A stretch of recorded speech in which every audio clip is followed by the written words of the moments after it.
Coming up on Twice the Terror. Obviously, a lot of modern day practicing witches had a lot to say about this, and they're like, don't open it. And everyone's like, what, are we going to release the negativity? And they're like, no, there's pee in there.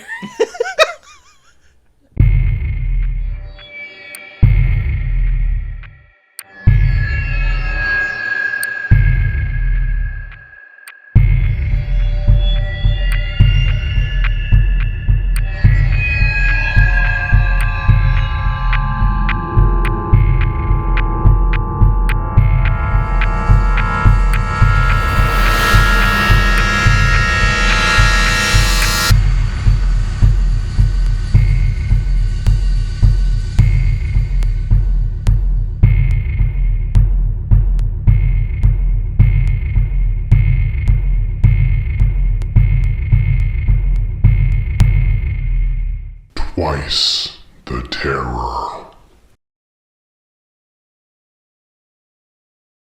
Welcome to Twice the Terror. I'm Ryan. I'm Kat. And we are your hosts. Now, if you're not familiar with the show, each episode we pick a new topic, something supernatural, paranormal, or just plain weird, and Kat and I each bring in something to discuss revolving around that topic. And Kat, what is our topic this week? Weird things people found in their homes. This is going to be a fun one. I think this is a really cool concept because when you look at the paranormal world, there's a lot of times people just discover bizarre things in their house or in their home that wasn't supposed to be there, and it totally changes everything. As if redecorating wasn't terrifying enough. Right. You know, you peel back some wallpaper and there's like a human skull or something there. Bloody handprints. Yeah, exactly. You know, the fun stuff. What everybody wants to find in their home. I mean, look, it's better than mold, all right? I would be like, oh, honey, oh, look, the previous owner had horrible taste, too. Yeah, like I said, I think this is going to be a fun one because you can kind of go in all kinds of directions with this. I think with mine, whenever you said it, I immediately knew what I wanted mine to be on. Me too. And I think mine's it can be a little bit broad. Like I have a couple examples, but I think it's pretty interesting, I think. I'm excited. All right, do you want to go first? Okay. All right. Yeah. Go for it. So I found this article. It was from NOLA, which is a local newspaper in New Orleans, Louisiana. Back in 2020, a 52-year-old bartender from New Orleans was digging around the West Bank of the Mississippi River looking for treasure. Before anyone says anything, I just want to ask, what were you doing during the pandemic? Right. We were all doing all kinds of weird stuff. Suddenly, half the country wants to start learning how to make sourdough bread. I was about to say, everybody was just like, God, I gotta make sourdough. What am I gonna do with my time? I gotta learn how to make a starter. And it wasn't just bread. It was sourdough. Specifically. I love sourdough bread. But specifically, it had to be sourdough bread. That's what everyone was doing. Being from a San Francisco area, I'm not surprised you love sourdough, because sourdough is really popular in San Francisco. It's true. But for someone who works in a bakery who like knows about girl, you should have started your your starter should have been last year. What are you doing? I was bread shaming people that whole time. Start your starter early. Exactly. Come on. Yes. What is this? Feed it everything. But we're going to give this nice man, Shane Mears, bartender from New Orleans, a break for his little hobby. Fair enough. He'd like to, go digging and looking for historical artifacts or just like unusual items around construction sites or homes that were bulldozed, foundations, things like that. He would find all kinds of stuff like bullets that dated back to the Civil War. He found belt buckles. Sometimes he would find weird stuff like horse teeth. Maybe they were horse teeth, I hope. I was going to say, does he know what horse teeth look like? They were pretty big. I saw a picture of one and it was big and it was flat on the top too, which Yeah, that would make sense. Yeah. But I was like, I hope it's a horse tooth. I don't know. One day, he found a bottle. It was an old, smallish, clear glass bottle, still corked, that was obviously containing some fluid that I will get to what is estimated it is later. But in this fluid was a human tooth, a pincer beetle, and a pretty large clump of human hair. Okay, I can kind of speculate where this is probably going, but... Yeah. Shane Dunn went and found himself a witch bottle. A witch bottle is basically an old-timey version of ADT. It is a home protection device that dates back to the 17th century. It's pretty common that people used to bury these into the foundations of their structures, of their homes, or their businesses, because this thing is said to ward off negativity, evil spirits, magical attack, and so on. What the witch bottle is, it absorbs all of that stuff up like a sponge, protecting the homeowner. And along with it, a lot of people used to bury written spells and sometimes animal skulls or carcasses in their homes. I would say a ring bell. Yes, yeah. Again, it's a protection thing, or you know, it's there for like to notify. Yeah, I like the idea that it's the equivalent of a ring bell back then. It's like, you know, notify you when somebody's around. You know? Yeah, exactly. So that this thing's there to like suck up all that negativity and everything. With the witch bottle that was found in New Orleans, Shane had told Nola, quote, "I was thinking of donating it to one of the museums. That would kind of be the best home for it. It would be neat if my grandson or granddaughter could go in and see what I did." Which I think is a really nice sentiment. You know, he just wants to contribute to the rich history of New Orleans. And a lot of people are like, oh, this must be voodoo or hoodoo or something within that vein. Witch bottles are actually pretty popular in a lot of different places. A lot of them are found in England. So it's really hard to track exactly what practice this item originates from. But either way, it's something that I think is a good thing to add to a museum because it shows how far this practice has stretched across the globe. Because they even found some in Pennsylvania too. So that's what he was saying, is like he wants to give this to the museum so he can carry it on. What everybody else was saying to Shane was, you put that thing back where it came from, or so help me. It's a Mike Wazowski moment, all right? You put that thing back where it came from, or so help me. So help me. Help me. But seriously, happy. Here lessons learned on Twice the Terror. All right, here's the thing, folks. You don't learn today. Yeah. If you find something like that in your home, leave it be. I mean, that's the big thing. It's like, unless it's like evidence. You know, you find like a buried body or something under your house, like then report that. But like, if it's like something like that, 9 times out of 10, whenever like paranormal investigators or people get called in, like, you know, I've got suddenly weird activity in my house, and they're like, well, what happened? They're like, well, I was digging up my wall, and suddenly I found this old shoe in it, and it's like, well, there's a reason that's there. Like you're probably disturbing things. It's like. Yeah, it's like old women who are like, well, I was in the gardening bed and I found this little wooden box that was sealed with wax and it said, don't open, in cryptic letters. So I went and got my hammer and I smashed it open and inside, like, what are you doing? Stop! The husband's sitting in a recliner. He's got NASCAR up way too loud, and he's just, you know, what did you say? Here, she found the box. I don't, you know... We're developing, these are new characters. They're new podcast characters. Their names are going to be Ethel and Hank. Ethel and Hank. Yes, that's them. Ethel and Hank, the people that disturb things in their own. They shouldn't. How am I supposed to plant my begonias if I got a box in the flower bed? Like, she doesn't know. She doesn't. And also, like, a quick honorable mention on this subject. So there was a guy named John from Cornwall, England, and he found a bottle that he took to Andy McConnell, who works for Antiques Roadshow. Andy is an expert on glassware, and the brown bottle that he saw, that John found buried on his property, based off of the style of the bottle and the color of it, Andy assumed it had to be some kind of alcohol. So he took a syringe, stuck it through the cork, extracted some of the fluid, and poured it into a glass, and he's looking at it, and he remarked at how brown the liquid was, and then he like stuck his pinky in it, got a little tap on there, and then tasted it, and Andy's like, it must be some kind of port or red wine. That or it's just really rusty water. Well, the host of Antiques Roadshow, Fiona Bruce, did our man Andy so dirty because she revealed what was in that bottle on air. They sent it to get testing at a local college. The results came back, and this bottle contained a little bit of alcohol, but it was mostly brass pins from the 1840s, an ostracod, which is apparently some kind of crustacean, one human hair, and the rest of the bottle, and what was probably in that bottle in New Orleans, straight up urine. Urine? I was going to say, I think Straight up urine, probably. Urine. So again, pro tip, if you find a bottle of mystery liquid buried in your home's foundation, don't drink pick it it. up, don't open it, don't drink it. And here's the thing, folks, like, don't, like, again, like, respect this stuff, right? Like, it's a really cool thing to have discovered in your house, as long as it's not like bringing any sort of like, you know, negativity to your life or anything like that. Like, but like, again, don't go tasting it.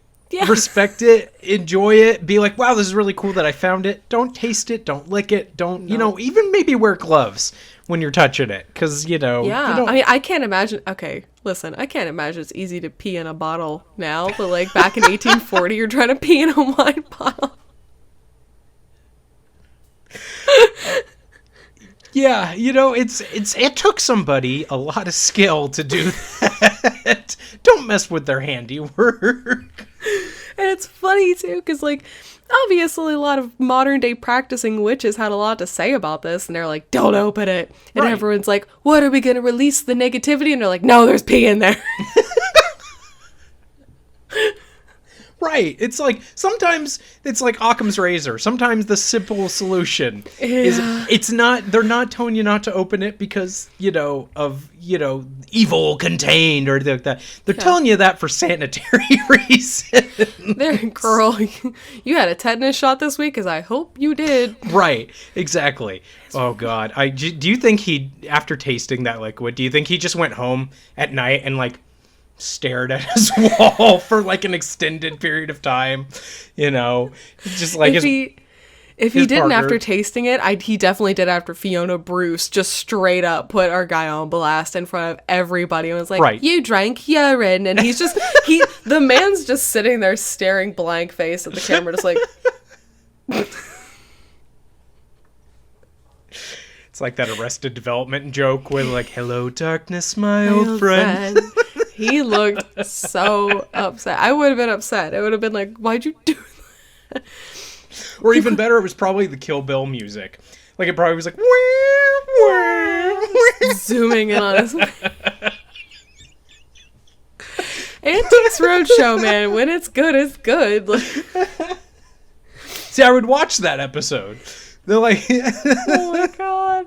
This is why I knew this episode. It's because I'm an old woman and I watch Antiques Roadshow.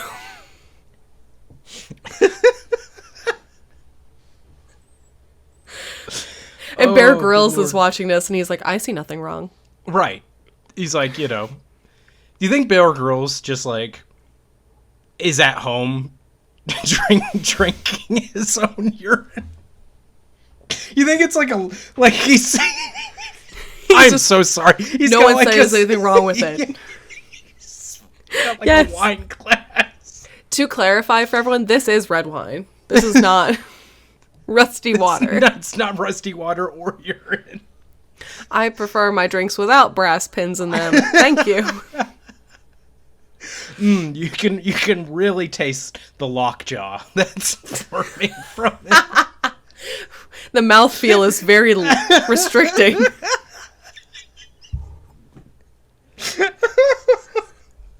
Andy, we're not laughing at you. We're laughing with you, I hope. Andy's blocked it. He doesn't even remember it. So besides this interesting situation, did anything ever happen with obviously the guy, you know, who wanted to bring it? You said to a museum, correct? Yeah. And everything. Did he experience anything weird or anything? No, that happened luckily, afterwards? yeah. No. He's like definitely probably one of the weirdest things that he's found, but he did the smart thing. He certainly did not open it. I feel like growing up in New Orleans, you know, that if you find something weird to not like. Yeah, it'd be totally different if like, you know, someone in California found someone, although maybe not. If you're in like Berkeley and there's some people playing hacky sack and Birkenstocks and stuff like, and they found like a bottle like that, they'd probably just be like, is it kombucha? you know, or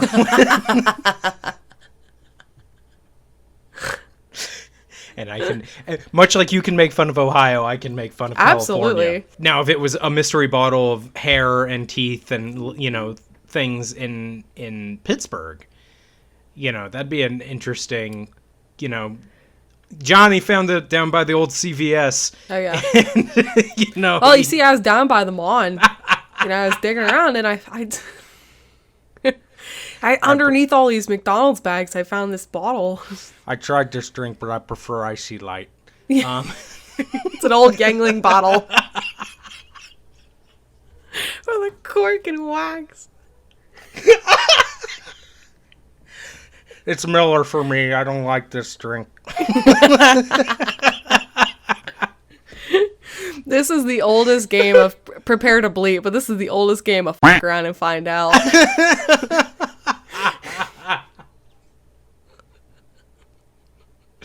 Oh, good Lord. Good Lord. This is probably our most unhinged episode yet. So far, yes, for sure. Look, California, Ohio, even though we haven't made fun of Ohio today, but Ohio, Maybe Pittsburgh, we love all of you, all right? People, we're just poking fun, but, Yeah. you know, I have great respect for the Yinzers and everybody else. The one thing I definitely brought with me from Ohio into Pittsburgh that I still can't get my husband on board with, but I'm telling you it is actually kind of good, is chili on spaghetti. Yeah. I could imagine that. I mean, I've never had it. I have had different things like that. Well, okay, here's the question. What kind of chili is it? Okay, so it has, if you're in Ohio, it has to be Skyline. And the Beans or no beans? I like beans. Yeah. Okay.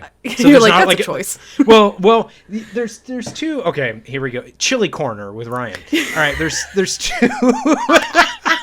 I can't wait to hear your take on this. There's two types of chili, right? You got eaten chili, like just having chili with like bread or cornbread or whatever. That's got beans. It can have meat, but it doesn't have to. You know, it's like it can be a veggie dish, peppers, tomatoes, all that stuff, all right?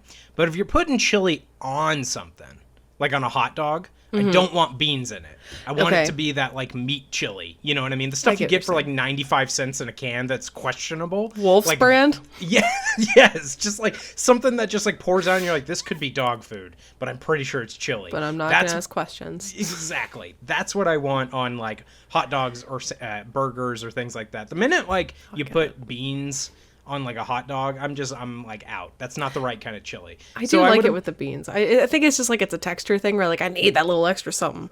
I don't know. So for the spaghetti, you like it with the beans. It gives it a little bit of an extra pick. All of Skyline is pretty much just like a slurry. We grind up the finest byproducts of... We like to grind up the finest meat that we can find. The guy, it's like a video of the guy. And he's like, we grind up the finest, and he keeps talking, but all it says is meat. Bold military text with a trademark symbol next to it. Meat. Yeah. What did you find? What did you find in a weird house? So what I found, it was a normal thing in a weird house. So what I found is a story that I have known for years, and I really, really like this story. It revolves around two paranormal investigators that I have the utmost respect for. And if anybody doesn't know them on this show, definitely check them out. Their names are Greg and Dana Newkirk. And they're kind of, the way I like to describe Greg and Dana is they're that, like, you know, when bands, like big popular bands, always talk about this like underground band that influenced them but nobody listened to, and it's like every band talks about this, you know, band. That's Greg and Dana. Like, they have kind of influenced people in the paranormal field, but I feel like they still just don't get like kind of brought up enough. And they I learned about them probably back in 2016 or 2017. They probably now are most famous for they have a show called Hellier, which is really fascinating for people who are into kind of like the weird and the strange and paranormal. I recommend it. It's free. It's on YouTube and stuff. They also have a podcast now called the Haunted Objects podcast, which I also highly recommend. I love because haunted objects. it's so good. If you like our show and you haven't listened to Haunted Objects, check it out because it is kind of similar in tone, I feel like. It's very funny and very interesting. And they like to kind of just, rather than what most people think of with the paranormal, Greg and Dana like to, A, respect it, and B, they like to try weird, different things. They're not afraid to just get bizarre with their experiments and just try it, and it's not like they're not using an Xbox Kinect attached with showing stick figures on the screen. Like, they're not that kind of investigators. They're more like, oh, what happens if we do this like weird ritual with this haunted object or things like that. They're really interesting, really fascinating. And I actually got to meet them. They're really cool, down-to-earth people, really nice. They run the Traveling Museum of the Paranormal and the Occult, which is one of the coolest things ever. If you ever get to go to like a paranormal convention and check it out, I highly recommend it. They are, basically they bring their haunted objects that they collect. They don't buy objects ever. They're not that type of like, they're not those type of people buying people's objects. But if people donate objects to the museum, they'll keep them in the museum. They bring in their haunted objects, tell people about the stories. You can interact with them. Really, really cool. And probably their most famous object they ever got, it kind of became the mascot of the museum, was the Idol of Nightmares. Now, this, I feel okay telling this story because this is a story that Greg and Dana have told on pretty much for years, like every podcast they were on, somebody always asks about the Idol of Nightmares. So I feel okay telling this version. That being said, I still recommend you go and check out their website. Check out, like I said, their podcast. Also check out, there's an episode of Euphomet podcast. I think it's number 8. I'll link all that in the show notes, where Greg and Dana tell the story in a very interesting way. But this is kind of like a simplified version of it. Apparently at one point they were on a radio show late at night, talking about the museum. Somebody heard that and contacted them and was like, hey, are you the people from the radio? And, Greg and Dana were like, yeah. And they're like, we have an object we want to give you. And so Dana was, if I remember correctly, a little like leery about it. So they decided to meet in like a Walmart parking lot, like halfway between, because they were coming from Dayton, Ohio, the people, and then wherever Greg and Dana were, they were coming from there. So they met at this Walmart parking lot. Classic. Of course, where you do. You're going to pass off some haunted objects or some paranormal paraphernalia. Where do you go? Walmart. Absolutely. So they go there, and this guy in like a baseball cap, kind of like a normal looking guy, walks up to Greg, because Greg steps out of the car. He sees this guy coming. He steps out of the car. Guy goes, are you Greg? And Greg goes, yeah. And the guy's carrying this big burlap sack.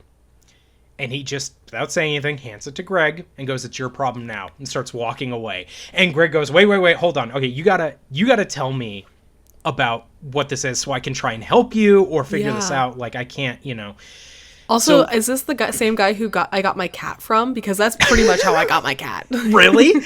Pretty much, almost. Like, guy just walks up. He's like, "It's your problem now." Yeah, hopefully the cat wasn't in a bag. No. Okay. I was like, because it was nicer than that, but it was Okay. very much like, this is yours. Like, you could just have it. Okay, good. As long as no animals were harmed or anything, that's the important thing. Greg stops this guy, and so they start getting more information from this guy, and what he said was they had been in their house for about 6 months, and the guy was running cable under the house when he got to this part under the house, and he found this mound of dirt. And so he was confused. He kind of dug it up, and in it was this big, giant burlap sack. And when he brought it inside, he unwrapped it, and there is this large, about 2 feet tall, 2.5 feet tall, wooden idol that, kind of spoiler alert, but later on from research Greg and Dana did with experts and stuff, they were able to figure out that it's most likely comes from the Congo region of Africa. So how this idol got in Ohio is bizarre. Beyond me. I mean, I gotta look it up. I gotta see what this thing looks like. Go ahead and pull them up. So it has like a very long face. With Yes. it's mostly like, it's pretty much like some sort of dark wood, or it's like stained in like a black ink, and then it has some white detailing on it. Yep. And the eyes are like pure white and with like dots. They kind of stare outward Like at diamonds. you. Yeah. Yeah. Okay. So this guy is kind of confused by this, but he kind of thinks nothing of it, which, I mean, I guess I get. If I found something weird under my house, I'd probably do some more investigation, but probably your average person would just be like, what is this weird thing I found? Probably something that just like some old person fell under the house at some point or something like that. Yeah. Well, they don't really think much of it until their son, this guy and his wife's son, start coming to them in the morning and being like, the little man comes into my bed at night and he pulls off my covers. And they're like, okay, that's weird. Well, they think maybe it's an overactive imagination because, again, this weird idol kind of just shows up out of nowhere. Kids have, weird ideas. He's probably having nightmares. Until at night, the husband and wife start hearing noises. They start hearing the sounds of faucets turning on and off, and the sounds of somebody going through their garbage, and all kinds of weird things. And then they start having nightmares. Really intense, vivid nightmares. Oh. And the husband wouldn't tell Greg what the wife dreamed about. He refused to tell him. But he said that the dream that kind of made him want to get rid of this object was he was dreaming he was sitting there with his wife, and out of nowhere he pulls out a knife, stabs her in the chest, cuts her open, pulls out her heart, and starts eating it. Oh my God. And the husband said it was the most realistic dream he ever had. He could smell, taste, feel everything. Oh, yes. No. Yeah. And that was it. He was like, I'm done with this. What? So the Newkirks take this object, this idol, and they start experiencing weird things. They start having car troubles out of nowhere. Like, they're on way to events, their car will start breaking down. They'll get it towed, and like the people will look at it and they go, "There's nothing wrong with your car." This happens a couple times. They talked to a voodoo practitioner. A voodoo practitioner kind of like came to them and was like, "Hey, give him rum and tobacco. Give him an offering of rum and tobacco. See if that helps." And they're like, "Okay, great." They do that. All their like weird problems that they have stop happening. But then Greg starts having nightmares. Ooh. And he starts having nightmares where he's seeing this little guy in his dreams wearing a burlap shawl, which is the burlap bag is what this idol was wrapped in. Yeah. And they would bring this idol to conventions. And people who would, if I remember correctly from when I was talking with them, people who would handle him would have nightmares. They would pick him up, and then at night, they would start having nightmares about this guy. And you would think the good thing about the Newkirks is they don't give up when things start acting weird like that. Unfortunately, a lot of people would take an object like that and they would burn it, or they would get rid of it, or they'd be like, "This is evil." But they don't think that way. And so they start experimenting with it and doing EVPs. And if you subscribe to their Patreon, again, this isn't a plug. Greg and Dana don't work with us here or anything. Although if they ever want to come on the show, that'd be We're great. just fans. But yeah, we're big fans. But if you go to their Patreon, you can hear EVPs they recorded with the idol. Which, by the way, they started calling Billy because he's an idol. Billy Idol. So hilarious. Billy is he's known as the idol of nightmares officially, but most people call him Billy. So when they started doing EVPs with Billy, at the beginning, they would just get these intense screams and like guttural noises and stuff. But the more they communicated with him and didn't give up, they began to communicate intelligently with Billy. And he began to speak words. And talk with them. So he went from just screaming to actually having conversations with them. There's one recording I remember, and again, I'm sure it's probably on their Patreon. It used to be on their YouTube, but I don't think it is anymore. But it was an EVP they recorded where Greg was gone, and Billy starts calling for Greg. They're like, "Billy, are you mad that Greg left the room?" And he's like, "Greg, come back, Greg." Like, he wants to talk with Greg. Okay. So he starts, like I said, they start having better experiences with him when they don't treat him like this terrifying object. Right. And then something weird starts happening. I thought it was weird already. I know, even more weird. People at events that they're at, unprompted, start bringing Billy offerings. They start bringing him, things like rum and tobacco, but also like toy cars or just weird personal things that they only share with Billy. Like, they don't tell Greg and Dana, but there's some reason. Some people even say that he saved their lives, like car accidents. They had like moments where they dream the night before of like Billy in a positive way, and then the next day they're in a car accident, but they survive because they were able to like swerve or something, you know what I mean? Okay. So like they start having these weird experiences, and there's some great ones on that Euphomet episode that I'm not going to go into detail with here because I recommend listening to it, but there's some really interesting stuff.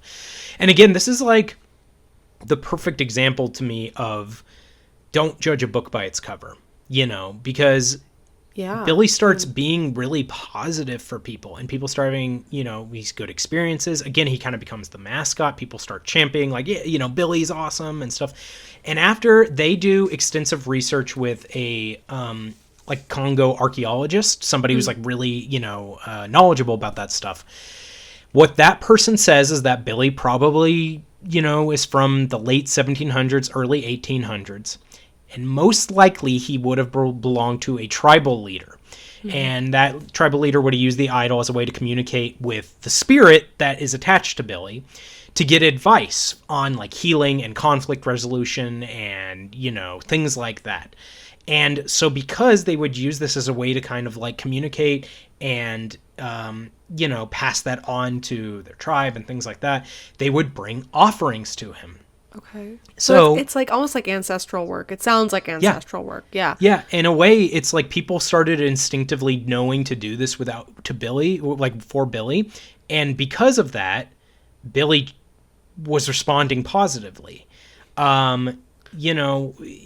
Again, when we talk about the paranormal, a lot of paranormal investigators like to point to like, this is evil. And like, I am not a fan of that. Yeah. Because more than likely what was going on is whatever is attached to Billy, because he won't, I think even to this day, I might be wrong, but I think even to this day, he won't really give them his real name. He likes Billy, and that's kind of like what he likes going by.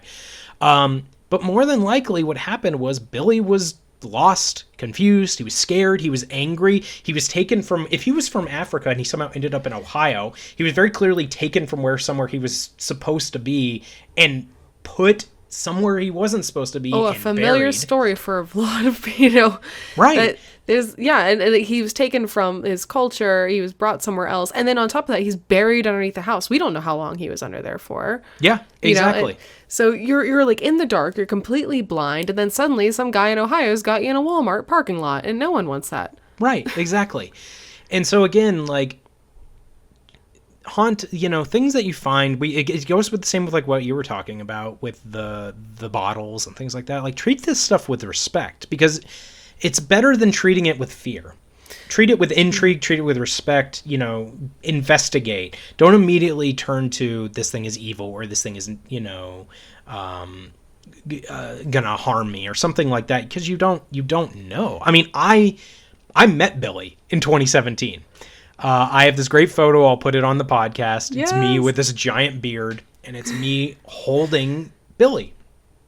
And he's surprisingly heavy. But besides that as well, to me, the photo always kind of looks like Billy's kind of got those eyes that follow you wherever you are. And it always looks like he's kind of like aware of the camera in this photo. Like, you can kind of see it looks like he knows my wife is taking a photo of him. But I had no nightmares. But you get this feeling when you're holding Billy that there's something else going on with this. That it's not just a piece of wood. You know what I mean? That it's not just a statue. It's not just a carving. There's something else going, almost, again, not to oversell it or anything, but almost like you're holding something living, because there's something going on with this. I was very respectful, I chatted with Billy and just talked with him and stuff, and chatted with Greg and Dana. Like I said, they were both very kind, very down to earth, especially for people that run a haunted museum. I think people have these preconceived notions that they gotta be weirdos. They're weirdos, but in the way that I'm a weirdo, and we're weirdos on this show. Like, we like weird things. And they're super great, super kind people, really fun, really down to earth. And, like I said, their collection is fascinating. And I was just like, can I hold, they asked, Greg was like, you want to hold Billy? And I was like, yeah, I would love to. And, he's like, careful, he's heavy. And you hold him up and you're like, it's like holding something. There's something more to this. Yeah. And I love that. I love that they took, again, the work Greg and Dana do, they took something that somebody probably would have just been like, burn it. Other paranormal investigators, if they brought it to the wrong person. Yeah, and I can't even get my head around that, because even regardless of whether or not I understood what it was, the fact that I don't understand what it is what makes me want to save it. Right. Clearly this is a beautiful piece of work of art. This is a sculpture. Yeah. Why would you want to do that? But people get scared, and they don't know, like, people are scared of the unknown. And I think that's something we've talked about a lot on this podcast, where it's like, we're exploring these unknown things, these things that kind of scare us or make us nervous, but we're willing to actually do the work to try and get behind why we're scared and what's going on behind the surface. Like, we call the show Twice the Terror because, of course, we talk about spooky, supernatural, fun stuff. But really, it's a fun title for a show that really we're trying to have fun. It's a fun show. But B, on top of that, it is out there to let people know that, like, investigate this stuff, have fun with this stuff, be aware of it, be intrigued by it, but don't immediately jump to fear. Are there situations where you should probably be a little fearful? I mean, absolutely. Like any situation in life, caution is necessary in any caution way. is yes, that's a great way to put it. But that should not be your first instinct. Fear, anger, closed-mindedness. I mean, not just in the paranormal world, but the world in general. Those are not things that you want to immediately jump to. Avoid that stuff. Be open-minded. Explore the weird, the unknown. Like, that's the fun part of it, Can't live your life operating from fear all the time, Absolutely. Again, check out Greg and Dana's website, check out their YouTube, check out their podcasts, all that stuff. If Greg and Dana ever hear this, we're huge fans. Big fans. Love to talk to you guys. Yeah. But I think for this episode, again, kind of wraps it up with a treat the paranormal. Things you find in your house, treat it with intrigue, not fear. That's a better way to handle life. You'll be better off that way. Don't drink it. Don't put anything in your mouth. Don't drink mystery liquids. That if we can impart any wisdom to you today, don't drink mystery liquids. Put that thing back where it came from. Or so help me. Or so help me. Yeah, haunt us on all the socials and follow us. Check with us next episode and leave us any comments or suggestions that you have for future episodes. Until next time, everyone. Till next time.